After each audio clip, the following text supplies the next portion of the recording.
کہ جب سجدوں سے لوگ دور ہو جاتے ہیں تو بستیاں تباہ ہوتی ہے۔ اس سلسلے میں ایک حدیث پاک بیان کی جاتی ہے جس کا مختصر مفہوم پیش کر کے بات ختم کرنا چاہوں گا۔ ایک مرتبہ اللہ کے پیغمبر حضرت سیدنا عیسیٰ علی نبینا والے صلاۃ و تسلیم جو ہے ایک بستی میں تشریف لے گئے، بستی میں گئے۔ بستی کے لوگ بڑے خوشحال تھے، بستی کے لوگ بہت شان و شوکت سے، امن و امان سے، عیش و آرام سے اپنی زندگی کے لمحات کو گزار رہے تھے۔ اللہ کے پیغمبر حضرت عیسیٰ علیہ السلام کو انہوں نے دیکھا تو انہوں نے اللہ کے نبی کی ضیافت کی، اپنے یہاں ٹھہرایا۔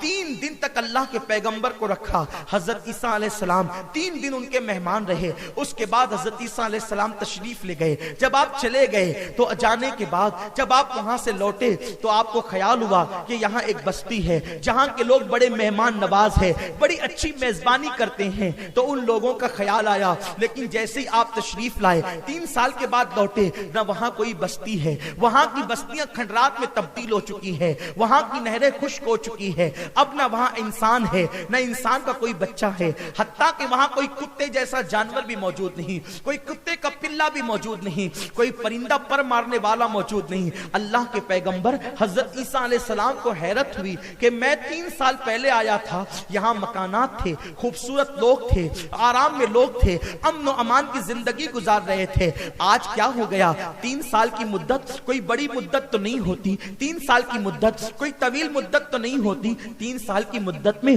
یہ بستی ویرانے میں کیسے تبدیل ہو گئی؟ 3 سال کی مدت میں یہ بستی کھنڈرات میں کیسے تبدیل ہو گئی؟ اللہ کے نبی حضرت عیسیٰ علیہ السلام نے سوال کیا، میرے اللہ یہ تو بتا یہ بستی 3 سال میں کیسے تباہ ہو گئی؟ اللہ کی طرف سے جواب آیا، اے روح اللہ، بات یہ ہے کہ جب آپ تشریف لے گئے اس بستی کے لوگ سبھی نیک تھے، سبھی پرہیزگار تھے، سبھی اچھے تھے، آپ نے دیکھا، لیکن اس بستی کے اندر ایک بے نمازی آیا اور اس بے نمازی نے اس بستی کو جس نہر سے پانی ملتا تھا، جو نہر اس بستی کو سیراب کرتی تھی، اس نہر کے اندر اس بے نمازی نے ہاتھ ڈال دیا اور ہاتھ ڈال کر کے اس میں پانی پیا۔ اس کی نحوست کی وجہ سے وہ نہر خشک ہو گئی۔ جب نہر خشک ہوئی کھیت خشک ہو گئے، ساری ہریالی ختم ہو گئی، باغات خشک ہو گئے۔ جب یہ سب چیزیں خشک ہو گئی تو بستی کے لوگ بستی چھوڑ کر کے چلے گئے۔ نتیجتاً ایک بے نمازی کے قدموں کی نحوست کی وجہ سے پوری بستی تباہ و برباد ہو گئی۔ میرے پیارے آقا صلی اللہ علیہ وسلم کے دیوانوں،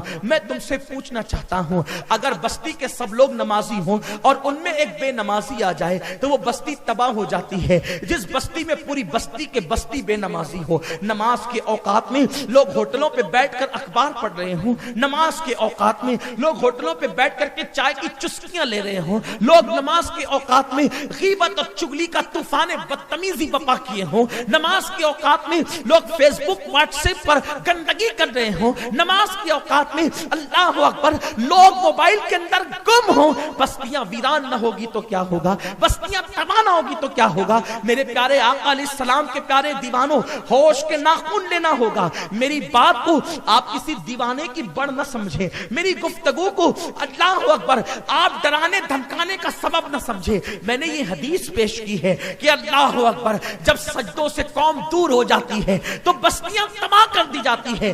اس طریقے کے درجنوں اسباب بستیاں کیوں تباہ ہوتی ہے، انشاءاللہ اگر یہ عنوان کہیں اور دیا گیا تو ہم حدیث پاک کی روشنی کے اندر وہ سارے جرائم گنائیں گے جس کی بنیاد پہ بستیاں تباہ ہوتی ہیں۔ لیکن اب تک جتنی باتیں گنائی ہیں کاش کہ مجھ سے توبہ کر لیں، ہماری بستیاں ویران ہونے سے محفوظ رہے گی۔ لیکن یاد رکھنا اگر اللہ نہ کرے، ہم نہ سمجھیں، ہم نہ سدھرے تو اللہ اکبر بستیاں ویران ہو سکتی ہے۔ آپ جانتے ہیں میرے آقا علیہ السلام کے دیوانوں، آپ یہ نہ سمجھیں کہ جیسے برما میں کوئی ظالم اٹھا ہے ہندوستان میں کوئی نہ اٹھ سکے گا۔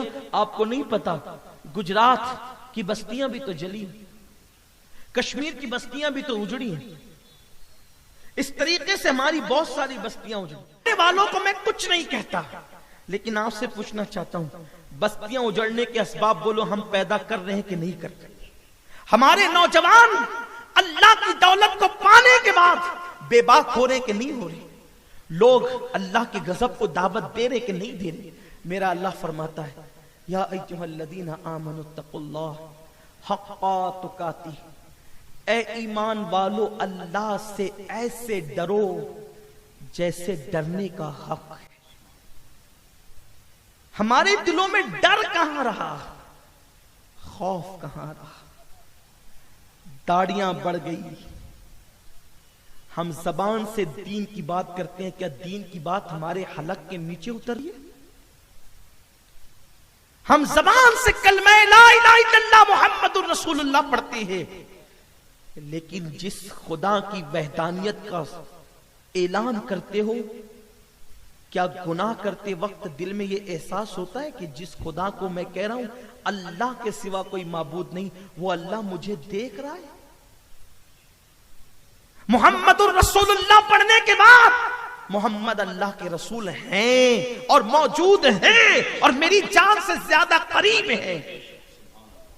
جب یہ کلمہ پڑھتے ہو تو اس کلمے کا تقاضا ہم پورا کرتے ہیں. جب ہم گناہ کرتے ہیں تو یہ احساس ہوتا ہے کہ ہم جو گناہ کر رہے ہیں اللہ کا رسول اس گناہ سے بے خبر نہیں.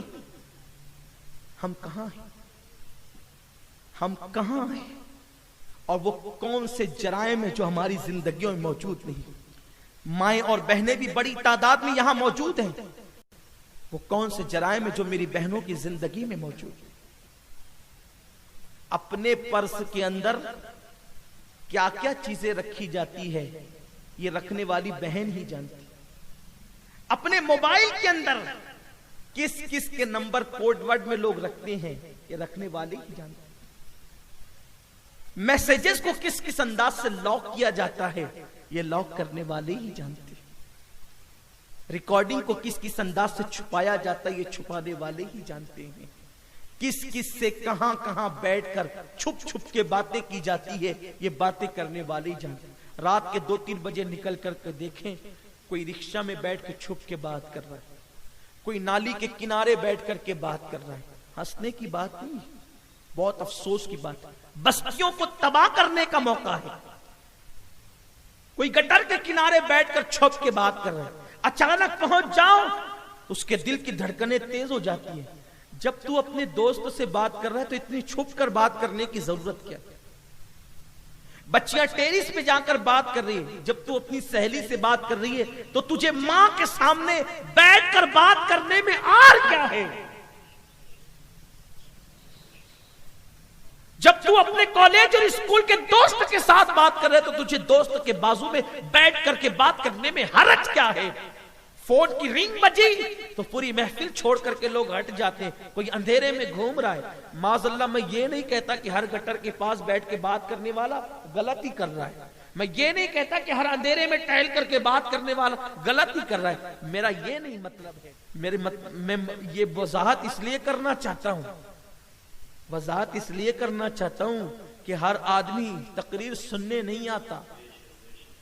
کچھ ایسے ہیں جنہیں فتنہ پھیلانے کی عادت. الفتنۃ اشد من القتل. فتنہ قتل سے بڑا گناہ ہے, لیکن کچھ لوگوں کو فتنہ ہی پھیلانا ہے. انہیں کوئی کام ہی نہیں ہے. شیطان نے ان کو یہ ڈیوٹی لگا رکھی ہے کہ ہم آرام سے کیلولا کرتے ہیں, ذرا آپ بیٹا جی کام کر دو. کچھ لوگ کا کام اس لیے وضاحت کرنی پڑتی ہے, ورنہ وضاحت ہی میں اتنا وقت چلا جاتا ہے کہ باتیں کتنی کرے. ورنہ بات تو یہ ہے کہ سینکڑوں باتوں کا رہ کے خیال آتا. ایک ہنگامے محشر ہو تو اس کو بھولیں, سینکڑوں باتوں کا رہ کے خیال آتا ہے. قوم کتنے جرائم میں ڈوب گئی ہے, کن کن باتوں کا تذکرہ کریں. لیکن وضاحت اس لیے کر رہا ہوں کوئی فتنہ نہ پھیلائے کہ ہر ٹیرس پہ بات کرنے والے پہ انہوں نے سوالیہ نشان کھڑا کر دیا, ہر گٹر کے پاس بیٹھ کر بات کرنے والے پہ ہر ایک پہ نہیں کر رہا ہوں. لیکن اکثر کا حال یہ ہے, اور اگر آپ پہنچ جائیں تو فوراً ہاتھ تھر تھرانے لگتے ہیں, موبائل گرنے کے قریب ہونے لگتا ہے. کس سے بات ہو رہی میرے بھائی؟ تو کس سے بات کر رہا ہے؟ آج تجھے برما کا خیال ہے, عراق کا خیال ہے, شام اور یمن کا خیال ہے, کشمیریوں کا خیال ہے, تجھے اپنے مسلمان بھائیوں کا خیال ہے. تجھ سے پوچھنا چاہتا ہوں اس کا ذمہ دار کون ہے؟ اگر تجھے واقعی خیال ہوتا تو تو گٹر کے پاس بیٹھ کے رات کے 3 بجے کسی سے ناجائز گفتگو کرنے کی بجائے وضو کر کے تو مصلی پہ بیٹھ کر کے رب کی بارگاہ میں آنسو بہاتا تو تیرے لیے بھی نجات کا پروانہ ملتا اور ان پر بھی رحمتوں کا نزول ہوتا.